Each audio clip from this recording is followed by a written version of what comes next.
नमस्कार दोस्तों। महाराष्ट्र की राजनीति का सियासी पारा फिर एक बार हाई हो गया है।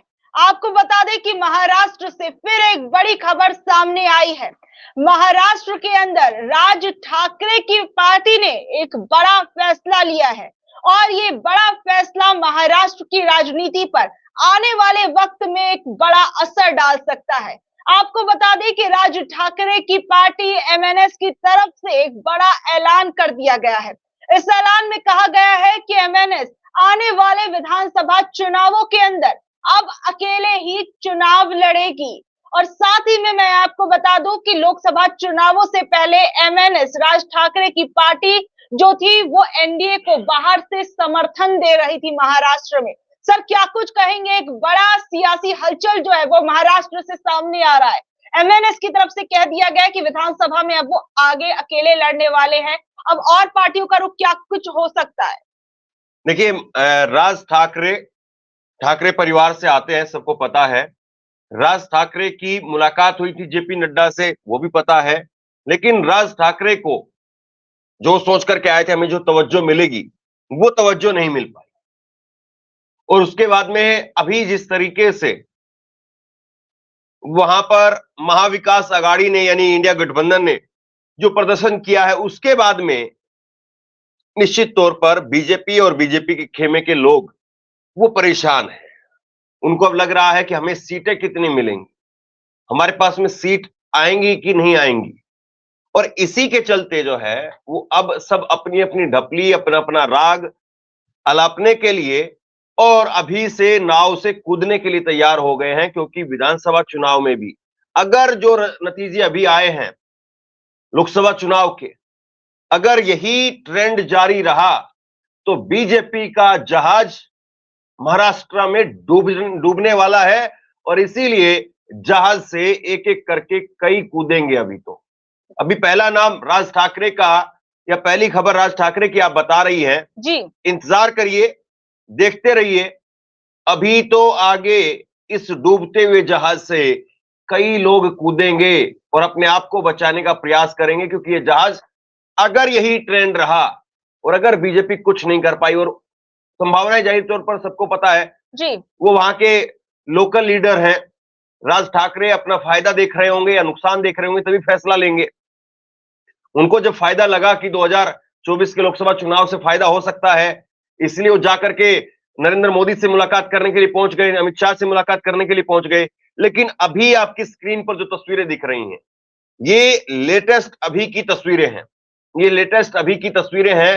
राज ठाकरे की पार्टी ने बैठक की है और बैठक के बाद फैसला लिया है कि वो अकेले लड़ेंगे, भाजपा के साथ में नहीं जाएंगे। तो अभी आप देखते जाइए आगे आगे आगे आगे इस जहाज से कौन कौन कूद करके निकलता है। अजीत पवार वो अगला नाम हो सकते हैं।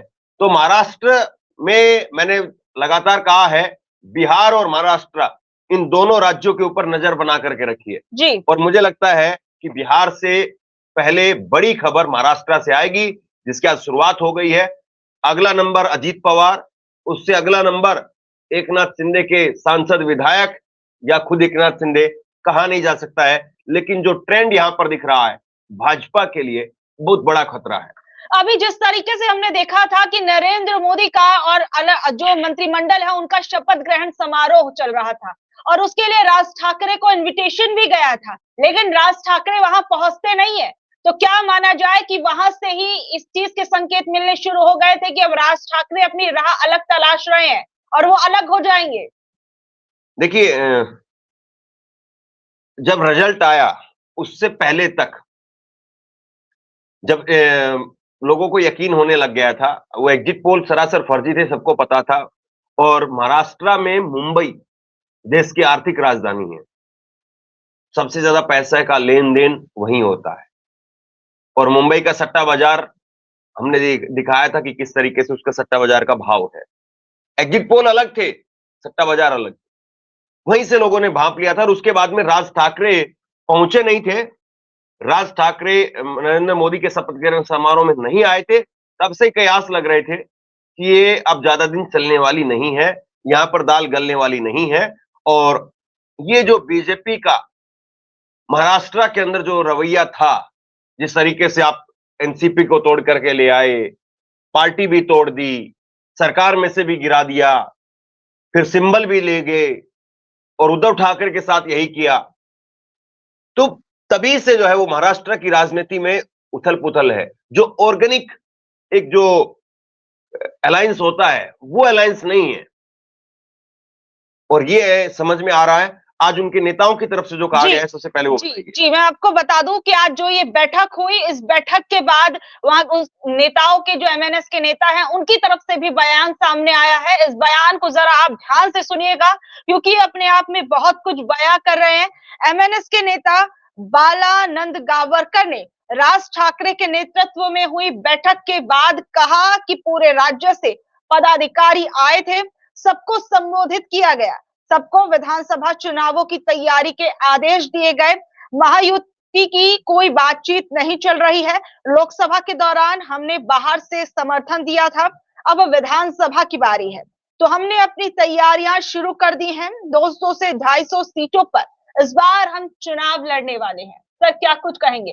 ये बैठक जो है वो हुई, इस बैठक के बाद जिस तरीके से उन्होंने कहा कि लोकसभा चुनावों के अंदर अपने बाहर से समर्थन दिया था और अब अकेले लड़ने वाले, और कहा माना जा रहा है कि राज ठाकरे एक बड़े गिफ्ट की भी उम्मीद कर रहे थे कि इन चुनावों के बाद बीजेपी की तरफ से उन्हें एक बड़ा गिफ्ट दिया जाएगा, लेकिन ऐसा कोई बड़ी चीज उनके साथ नहीं हुई। तो क्या माना जाए, ये इन सब चीजों का एक के बाद एक क्रमबद्ध तरीके से देखो तो एक बड़ा असर उसका हुआ है राज ठाकरे के इस फैसले पर।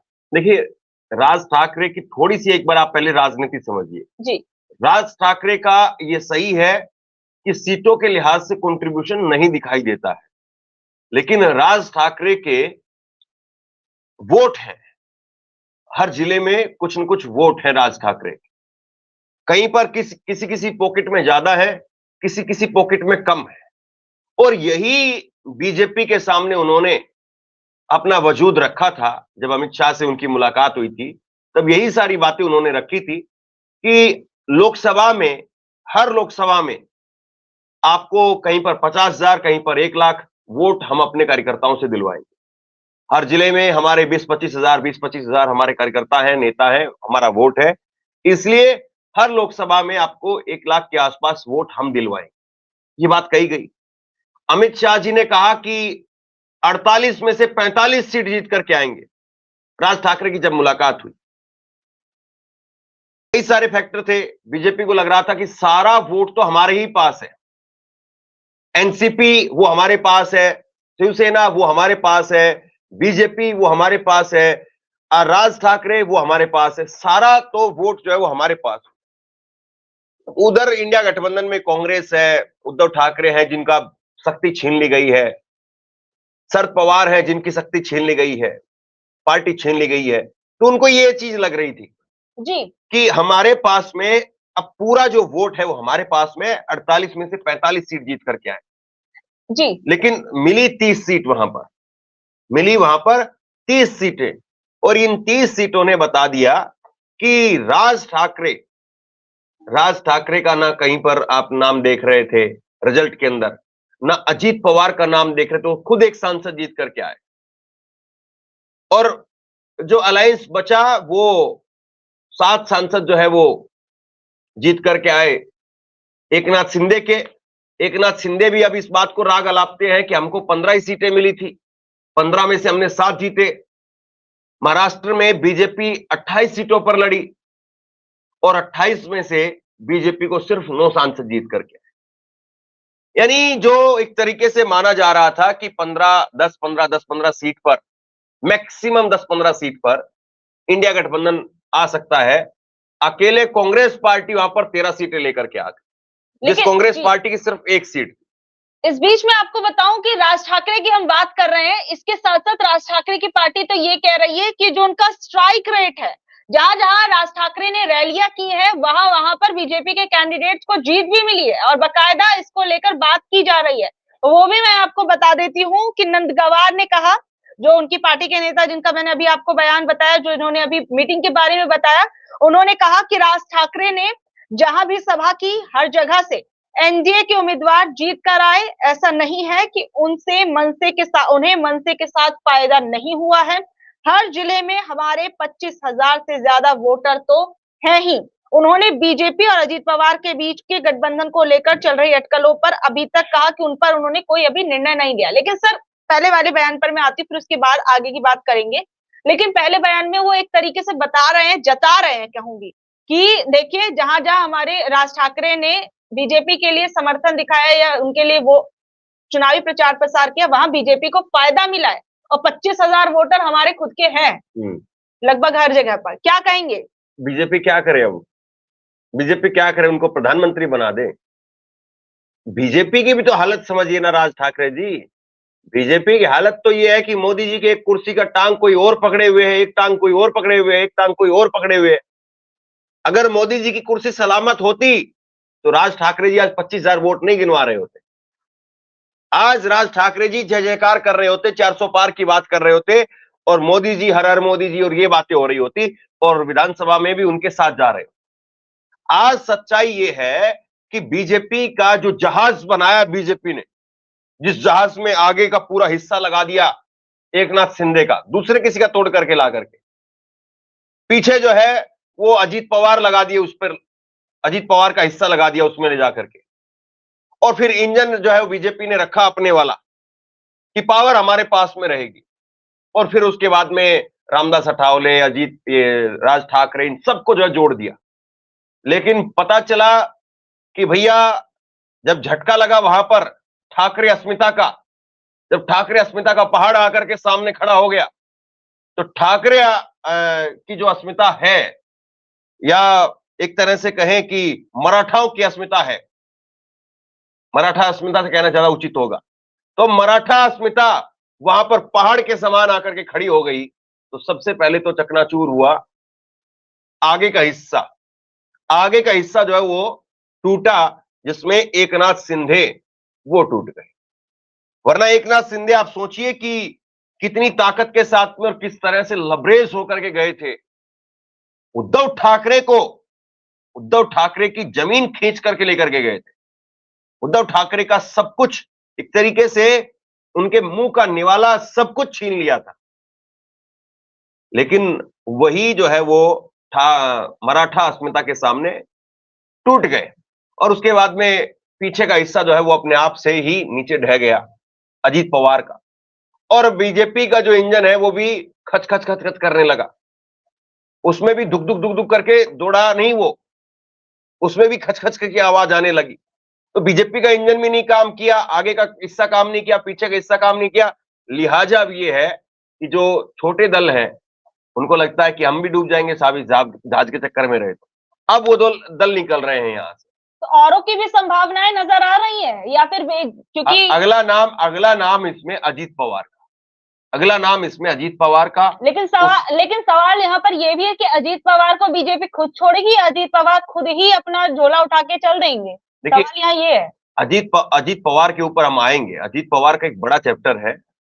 अजीत पवार का चैप्टर जो है वो 2 लाइन का नहीं है। अजीत पवार पर हम आएंगे, और अजीत पवार पर बहुत सारी ऐसी चीजें हैं जो अजीत पवार को लेकर के अंदर खाने चल रही हैं।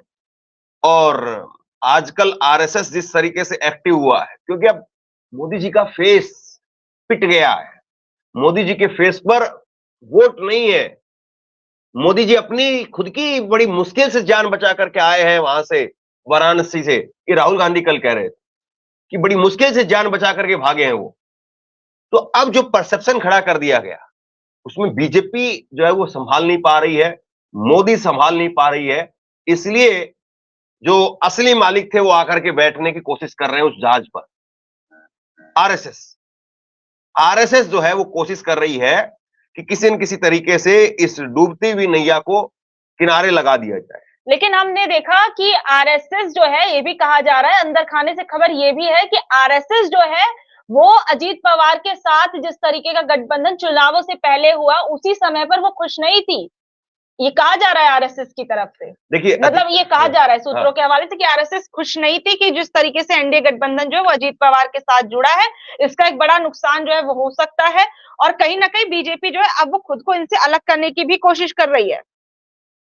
देखिए, जो अजीत पवार का किस्सा है, मैं आपको अजीत पवार के किस्से में कई अहम पहलू आपको बताने वाला हूं, लेकिन मैं चाहता हूं कि पहले जरा थोड़ा सा हम राज ठाकरे को और समझें। जी। और राज ठाकरे पहली ईंट निकली है जो बीजेपी का एक तरीके से हवा महल था, उसकी पहली ईंट निकल गई है। और अब धीरे धीरे जब पहली ईंट निकल जाती है तो फिर उसके बाद में और दूसरी ईंटें निकलना भी आसान हो जाता है। तो राज ठाकरे एक तरीके से जो प्रपोजल लेकर के गए थे, ये बाद में दिख करेंगे हम। राज ठाकरे प्रपोजल लेकर के गए थे, वो प्रपोजल उन्होंने रखा कि हमारे इतने इतने वोट हैं और हम आपको लोकसभा जिता करके देंगे। बीजेपी को लगा कि एकनाथ शिंदे हमारे साथ है, अजीत पवार हमारे साथ है, हम खुद वहां पर हैं, नागपुर का आरएसएस का मुख्यालय, उसका कैडर हमारे साथ है, सारी बातें कही गई। ये बात अलग है कि नागपुर से शुरुआत में नितिन गडकरी पीछे चल रहे थे जी। और नितिन गडकरी फिर बाद में 1.25 लाख वोट से ही जीत पाए हैं। खैर, खबर पर आता हूं मैं। तो बीजेपी नरेंद्र मोदी को लगा, अमित शाह को लगा कि अगर कहीं पर कसर मसर रहेगी तो फिर राज ठाकरे को मिलाया जा सकता है, क्या दिक्कत है।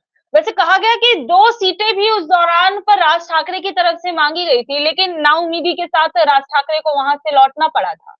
राज ठाकरे को सीटें मिलने वाली नहीं थी, शुरुआत से ही सीटें मिलने वाली नहीं थी। लेकिन बस राज ठाकरे को यह था कि अगर आपने मदद करवाई और अगर मदद हो गई और वाकई अगर नतीजे हमारे पक्ष में रहे तो फिर उसके बाद में आपके लिए हम अच्छे से कुछ न कुछ सोचेंगे और आपको भी कहीं ना कहीं या तो कहीं पर चेयरमैन बना करके या किसी डिपार्टमेंट में लेकर के आपका कुछ न कुछ भला करेंगे। राज ठाकरे एक लंबे वक्त से लगातार, क्योंकि इससे पहले भी जब उद्धव ठाकरे और बीजेपी की सरकार थी तब भी राज ठाकरे दूर थे सत्ता से, अब भी दूर थे, तो उनको लगा कि चलिए कहीं पर किनारे हम इनके सहारे ही लग जाए। लेकिन राज ठाकरे को अब ये क्या देंगे? अभी तो बीजेपी जो है वो शिंदे को ही कुछ नहीं दे पाई। शिंदे कैबिनेट का पद मांगते मांगते रह गए और कैबिनेट का पद तो छोड़िए, उनको सिर्फ एक राज्य मंत्री का दर्जा दिया। तो ये बीजेपी के सामने इस वक्त में चुनौती ये है कि वो कैसे एडजस्ट करेगी। एक अनार 100 बीमार है। मोदी जी की कुर्सी तक लोग पहुंच गए। मोदी जी की कुर्सी पर भी दावा जो है वो ठोक दिया जाए कुछ समय बाद में तो बड़ी बात होगी और हो सकता है कि मोदी जी को किसी और को बैठाना भी पड़ जाए कुर्सी बचाने के लिए। एकनाथ शिंदे की आप बात कर रहे हैं, तो अभी हमने एकनाथ शिंदे को लेकर ये बात भी कही जा रही है, हमने खबर भी खैर की थी कि उनकी तरफ से कहा जा रहा है कि 400 पार के नारे को विपक्षियों ने गलत तरीके से लोगों तक पहुंचाया है। तो क्या वो 400 पार की वो बात कर रहे हैं, तो कहीं ना कहीं बीजेपी को ही इस चीज के लिए जिम्मेदार मान रहे हैं कि आप ही ने भैया 400 पार का नारा दिया था, उसी का भुगतान हमको महाराष्ट्र के अंदर भुगतना पड़ा है। देखिए, शिंदे हो, राज ठाकरे हो, पवार हो, अजीत पवार हो, ये सब इसलिए बोल रहे हैं बीजेपी को बहुमत नहीं है। मूल बात ये है, आज बीजेपी को बहुमत नहीं है इसलिए आवाजें आ रही हैं। अगर आज बीजेपी 350-400 पर होती तो दुनिया के लोकप्रिय यशस्वी माननीय प्रधानमंत्री श्री नरेंद्र मोदी जी के नेतृत्व में हम आगे बढ़ेंगे। सिर्फ ये एक लाइन कही जाती, इसके अलावा दूसरी लाइन नहीं थी। इसके अलावा दूसरा नरेंद्र मोदी जी के नाम के लिए संबोधन हो नहीं सकता था। सिर्फ इसी नाम से संबोधन उनका दिया जाता। इसी एक लाइन पर पूरा नरेंद्र मोदी का महिमा मंडन करके सब लोग झुक करके नमस्कार करके आगे बढ़ जाते। लेकिन अब स्थिति क्या है? अब स्थिति यह है कि अभी जो है वो जो मोदी जी का एक कद था, जो कद नरेंद्र मोदी का बनाया गया, तो कद नरेंद्र मोदी का डावाडोल होता हुआ दिखाई दे रहा है। लोगों को अब लग रहा है कि मोदी जी में वो जान बची नहीं, जो उनका वजूद था, जो ताकत थी वो बची नहीं, और इसलिए हर कोई अब आवाज उठा रहा है। हर कोई जो है वो अपने आप को आगे रख करके अपने आप को ये दिखाने और बताने की कोशिश कर रहा है कि देखिए साहब, यहां पर बीजेपी के अंदर सब कुछ ठीक नहीं चल रहा है और हमारे बगैर अब बीजेपी का गुजारा नहीं है। पहले ये था कि बीजेपी के विरोध में रहने से गुजारा नहीं था। बीजेपी के साथ आइए, चुपचाप रहिए, गुजारा हो जाएगा, अपना काम धाम जो करना है कर लीजिए, फालतू की ज्यादा जो है उम्मीदें मत पालिए, आपका गुजारा हो जाएगा। लेकिन अब लोग कह रहे हैं कि बीजेपी का गुजारा आज हमारे बगैर नहीं है। और अब बीजेपी को यह बात समझ में आ रही है कि बात तो सही है, और जब बात सही है तो इसका मतलब यह है कि बीजेपी इस वक्त में एक ऐसे भंवर में फंस रही है जहां पर वो सीधे सीधे कॉम्प्रोमाइज करते हुए आगे बढ़ रही है।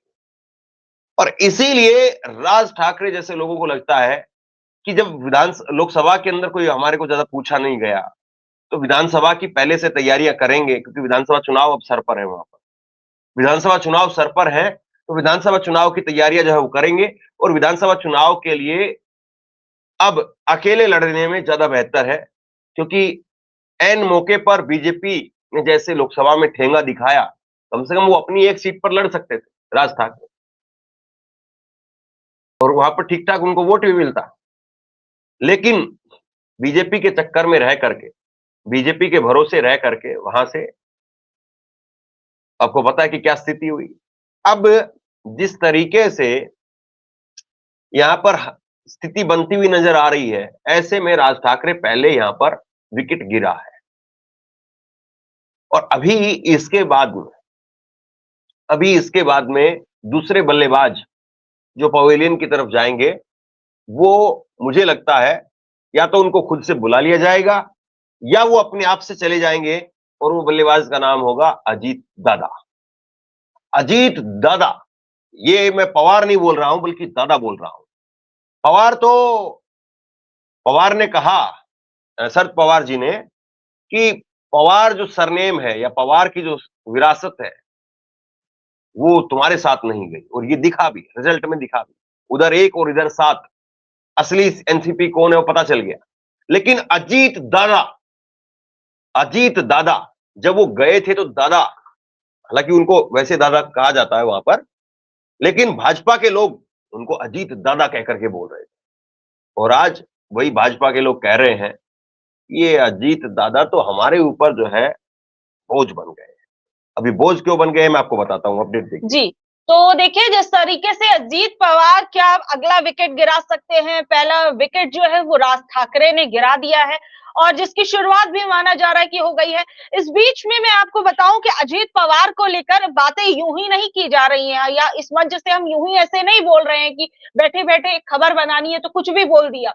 दरअसल मैं आपको बता दूं कि आरएसएस की तरफ से एक बड़ी बात जो है वो कही जा रही है, और इसको लेकर बकायदा मैं आपको जो है वो खबर भी दिखा देती हूँ कि किस तरीके से जो आरएसएस की तरफ से कहा जा रहा है कि आरएसएस के मुखपत्र में, ऑर्गेनाइजर में कहा गया है, जो उनका एक मुखपत्र निकलता है उसमें अंदर, कि महाराष्ट्र में बीजेपी के लोकसभा चुनाव में हार का कारण उप मुख्यमंत्री अजीत पवार की अगुवाई वाली एनसीपी के साथ गठबंधन था। एक बड़ी चीज जो है वो आरएसएस की तरफ से कहा जा रहा है कि महाराष्ट्र में जो बुरा हाल बीजेपी का हुआ है, उसके पीछे का एक बड़ा कारण जो था वो अजीत पवार के साथ गठबंधन करना, वो बीजेपी की एक बड़ी भूलों में गिना जाएगा। और साथ ही में अब ऐसी अटकलें लगाई जा रही हैं कि हो सकता है कि अजीत पवार जो है वो या तो बीजेपी का साथ छोड़ दे, या फिर बीजेपी जो है जिस तरीके का लॉस उसे महाराष्ट्र में हुआ है उसके बाद वहां पर वो अजीत पवार का साथ छोड़ सकती है। अब साथ ही में ये भी हो सकता है, लेकिन अब ये भी बात है कि अजीत पवार का नाम तो सर सामने आ रहा है, अजीत पवार को लेकर आरएसएस की तरफ से भी एक बड़ी बात कही गई है। और एकनाथ शिंदे पर फिर क्या बीजेपी क्या रुख अपनाएगी? अगर वो आगे विधानसभा चुनावों में बीजेपी एकनाथ शिंदे के साथ रहती है तो क्या उसे वो फायदा मिलेगा, या फिर बीजेपी अकेले ही मैदान में उतरने की कोशिश करेगी महाराष्ट्र में? देखिए, अभी आप जो खबर बता रही हैं वो जी। खबर है आरएसएस के मुखपत्र से। महाराष्ट्र में दो, एक तो आरएसएस का मुखपत्र जिसकी बड़ी चर्चा होती है, और दूसरी बड़ी चर्चा होती है शिवसेना के मुखपत्र सामना। सामना और ऑर्गेनाइजर, इन दोनों का वहां पर जो है मुकाबला रहता है। और जब जब पार्टी को कोई बात कहनी होती है, मान लीजिए कि उद्धव ठाकरे को, संजय राउत को कुछ बात कहनी है, तो सामना से कहलवा दी जाती है। सामना में लेख आ जाता है, संपादकीय लेख, और उस संपादकीय लेख से बात साफ हो जाती है, मैसेज नीचे तक पहुंचा दिया जाता है। और वैसे ही आरएसएस का ये मुखपत्र, अब बीजेपी को वहां पर अपने हाथ पीछे खींचने हैं, इसलिए अपने वर्कर का माइंडसेट पहले से तैयार कर दिया है कि विधानसभा चुनाव के लिए आप तैयार रहिए, विधानसभा चुनाव में ये साथ नहीं रहेंगे, आप अपना तैयारी शुरू कर दीजिए। अब सारी चीजें महाराष्ट्र की राजनीति को अगर आप देखेंगे तो विधानसभा चुनाव के लिए होंगी। अभी जो कुछ हो रहा है वो विधानसभा चुनाव के लिए होगा। और यहां पर जो नंबर गेम है इसमें नो डाउट कि बीजेपी सबसे बड़ी पार्टी, लेकिन बीजेपी खुद जो है वो वहां पर सत्ता में नहीं आ सकती, ये बात बिल्कुल क्लियर है। तो ऐसे में बीजेपी को सहयोगी चाहिए ही चाहिए। एकनाथ शिंदे वो भी चाहते हैं कि अजीत पवार निकल जाए और बीजेपी भी सोच रही कि अजीत पवार निकल जाए। दरअसल आरएसएस के मुखपत्र में कहा गया है कि एनसीपी के साथ में आने से, अजीत पवार के साथ में आने से लोगों में मैसेज ये गया कि देखिए ये तो अब अति हो गई है। मतलब पहले आप जो है वो साथ में लेकर के आए एकनाथ शिंदे को, पार्टी तोड़ करके अपनी सरकार बनाई, तो जस्टिफाई कर लिया लोगों ने कि भाई सब सरकार बनाने के लिए जोड़ तोड़ करते ही हैं, तो इन्होंने भी कर लिया तो कौन सी बुरी बात है, कौन सी गलत बात है। एक मैसेज ये देकर के उसको मेल्ट डाउन करने की कोशिश की गई। लेकिन उसके बाद में अगली चीज, अगला पहलू जो है वो निकल करके सामने आया कि भैया अब इन्होंने एनसीपी भी तोड़ दी। ये लोगों को चुभने लगा, ये गलत बात है। लेकिन उसके बाद में उद्धव ठाकरे को उठा करके प्लेट में जो उनके रखा हुआ था सब कुछ दूर कर दिया और एकनाथ शिंदे को सब कुछ दे दिया, और यही फिर किया अजीत पवार के साथ। तो बीजेपी के बारे में लोगों की एक आम परसेप्शन महाराष्ट्र में ये हो गई कि ये तो सब कुछ जो है वो इस तरीके से करने लगे हैं, बहुत अपने आप को शहंशाह मानने लगे हैं। और मराठाओं का ये इतिहास है कि उन्होंने शहंशाही किसी की सही नहीं, कभी किसी की बादशाहत के सामने मराठा झुके नहीं। मराठा वीर कौम है और फिर उसके बाद में खड़े हो गए, और खड़े हो गए तो जो गरूर था, जो घमंड था, उसको तोड़ दिया कि आप पार्टियां तोड़ सकते हो, आप सिंबल दे सकते हो, आप नेताओं को ले जा सकते हो, लोगों को कहां लेकर के जाओ। और सबसे बड़ी चीज ये भी कहा जा रहा है कि चुनावों से पहले कई जो लोग थे, वो जो बीजेपी पार्टी के लोग थे, वो अजीत पवार की पार्टी के लोगों के लिए चुनावी प्रचार प्रसार करने में भी इंटरेस्टेड नहीं थे। वहां पर भी थोड़ी इनकी जो टाइट माहौल देखने को मिला था। देखिए अभी तो बहुत कुछ बीजेपी के लिए टाइट होने वाला है। अब लोगों में एक आम परसेप्शन ये है, और एक हमारे दर्शक हैं वो लिख रहे हैं, 4 महीने का अग्निवीर है नरेंद्र मोदी। जैसे 4 साल का अग्निवीर उन्होंने बनाया लोगों को, ऐसे ही मोदी जी भी 4 महीने के अग्निवीर हैं, और मोदी जी को रिप्लेस कर दिया जाएगा, या मोदी जी की जो कुर्सी है वो चली जाएगी। ये सीधी बात। देखिए महाराष्ट्र जो है वो अपने आप में बहुत संपन्न है, और बीजेपी उसको कैसे भी करके सत्ता में वहां पर बने रहना चाहती है, और इसके लिए जो भी जोड़ तोड़ करना पड़ेगा आरएसएस वहां पर हमेशा तैयार है। आरएसएस चाहती है कि महाराष्ट्र की राजनीति में हम बने रहें, और इसलिए उद्धव ठाकरे के साथ में थे तो उद्धव ठाकरे के साथ में बने रहे। धीरे धीरे उद्धव ठाकरे के बड़े भाई बनने का जो है वो काम किया। तो बीजेपी की ये राजनीति रही है। हाँ, लेकिन जो हम चर्चा कर रहे हैं आज अजीत पवार की और जी। उसके साथ साथ ठाकरे की, इसमें एक चीज ये है कि उद्धव ठाकरे, तस्वीरें आप देख रहे हैं, उद्धव ठाकरे बाला साहब ठाकरे के बेटे हैं, वो भतीजे हैं, राज ठाकरे भतीजे हैं। तो जो एक बाला साहब ठाकरे का स्वरूप था आक्रामक, जो बोला सो कर दिया, जो कहा सो भिड़ गए, सामने कौन है देखा नहीं। लेकिन उद्धव ठाकरे जो है वो थोड़ा सॉफ्ट माने जाते रहे, राज ठाकरे थोड़े आक्रामक दिखते रहे, और फिर उन्होंने अपनी राजनीति को बचाने के लिए, जैसे टोल पर जो है तोड़फोड़ करनी हो, या बॉलीवुड की फिल्म को लेकर के तोड़फोड़ करनी हो, अपने आप को जो है वो महाराष्ट्र की राजनीति के अंदर रिलेवेंट बना करके रखा, अपने आप को पॉपुलर बना करके रखा। जी। लेकिन अब वही था कि सत्ता तो जानी वही है और जो पूरी विरासत है वो भी वहीं जानी है। इसलिए बाला साहब ठाकरे की विरासत तो आ गई उद्धव ठाकरे के पास में। लेकिन उद्धव ठाकरे को जिस तरीके से बीजेपी ने झटका दिया, उद्धव ठाकरे जो है उससे पहले बड़े सॉफ्ट किस्म के नेता माने जाते थे और जब इस्तीफा हुआ उद्धव ठाकरे का, उस वक्त तक भी खुद प्रधानमंत्री ने कहा, बाकी के और लोगों ने कहा, मुंबई के अंदर एक आम धारणा बनी कि उद्धव ठाकरे ने कोरोना के समय पर बहुत अच्छा प्रबंधन किया।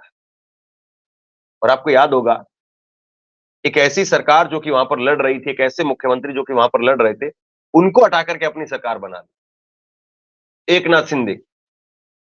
तो फिर उसके बाद में चीजें जो है वो बहुत बदलती हुई दिखी और फिर उद्धव ठाकरे जो कि एक सॉफ्ट नेता के तौर पर पहचान उनकी रखते थे, जब उनको झटके पर झटके लगे तो उद्धव ठाकरे का फिर दूसरा रूप लोगों ने देखा और अब उद्धव ठाकरे ने अपना असली रूप दिखाया लोकसभा चुनाव के अंदर।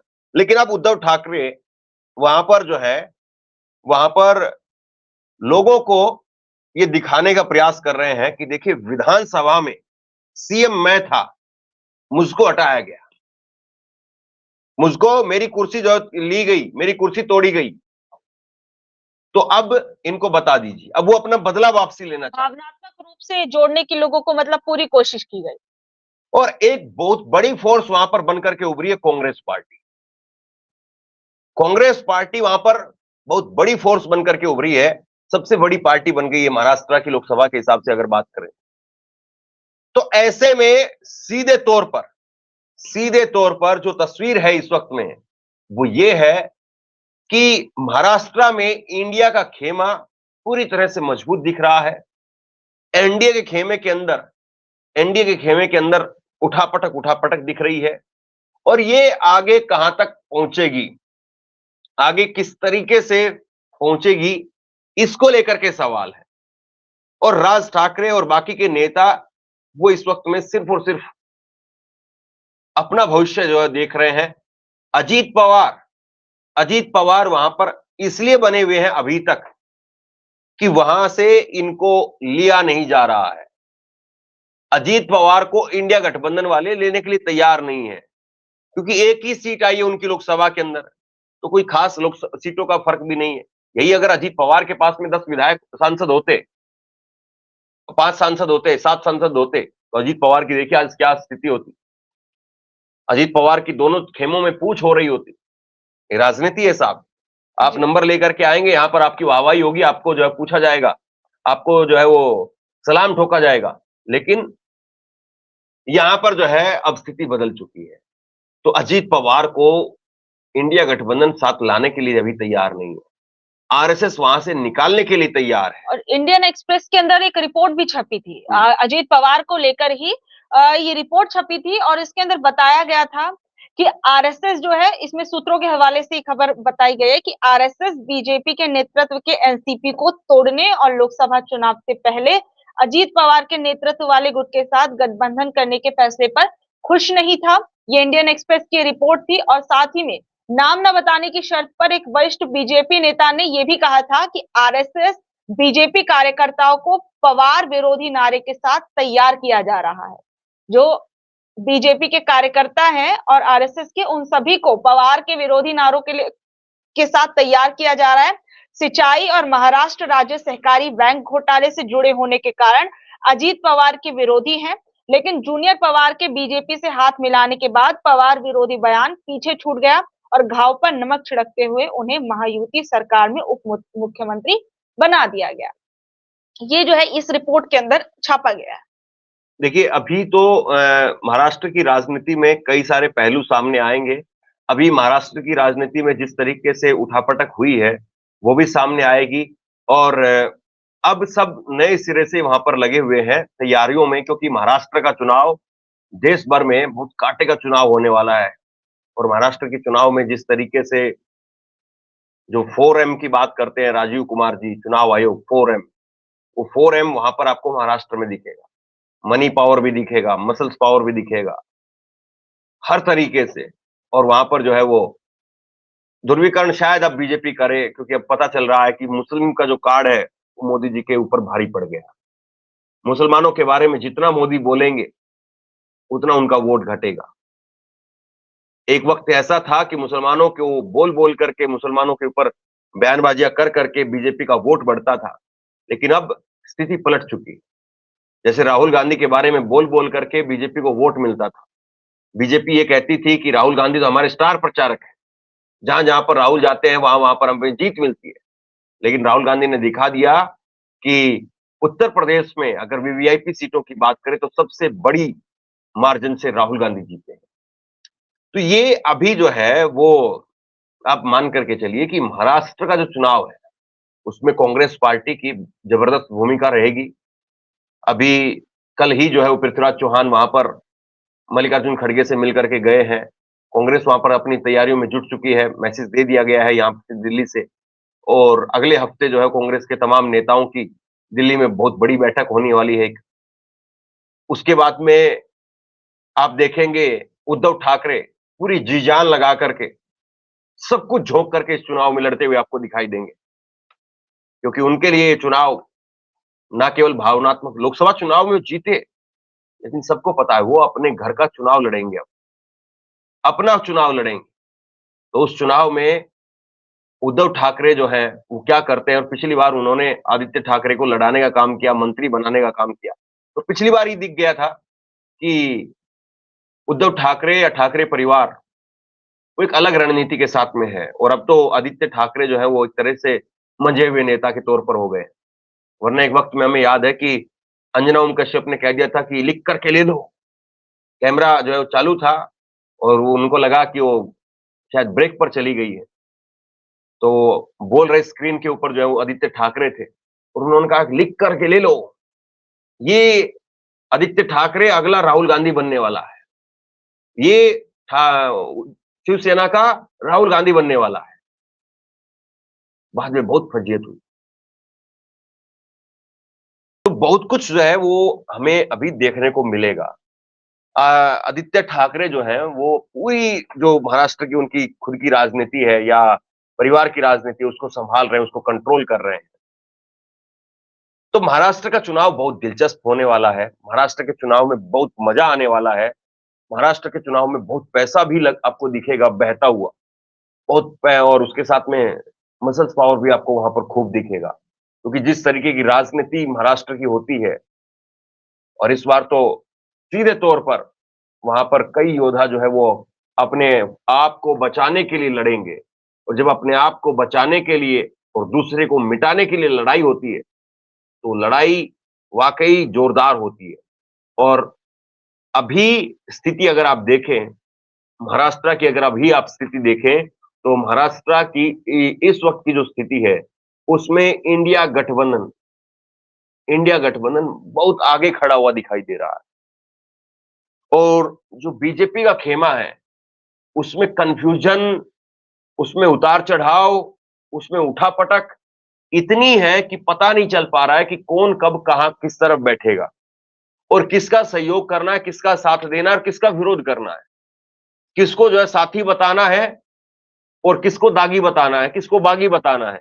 अभी कंफर्म नहीं है वहां पर, अभी बहुत असमंजस की स्थिति है वहां पर। तो महाराष्ट्र में इस वक्त में जो चल रहा है, इस वक्त में जो हम जो कुछ देख पा रहे हैं, महाराष्ट्र की लड़ाई बहुत दिलचस्प होने वाली, बहुत निर्णायक होने वाली है, और इसलिए हर कोई वहां पर अभी से विधानसभा चुनाव की तैयारियों में जुट चुका है। मतलब महाराष्ट्र का असली खेल अब शुरू हो चुका है, एक तरीके से कहा जाए। देखिए, लोकसभा चुनाव के नतीजों के साथ ही ये तय हो गया था कि महाराष्ट्र का खेल क्या होगा। अगर यही आज 30 सीटें, 35 सीटें अगर बीजेपी की तरफ आई होती तो निश्चित तौर पर आज जो है वो इंडिया गठबंधन में फूट आपको देखने को मिलती। इंडिया गठबंधन में कांग्रेस अलग होने की सोचती या फिर ठाकरे जो है वो अलग होने की सोचते, लेकिन यहां पर स्थिति बदली हुई है।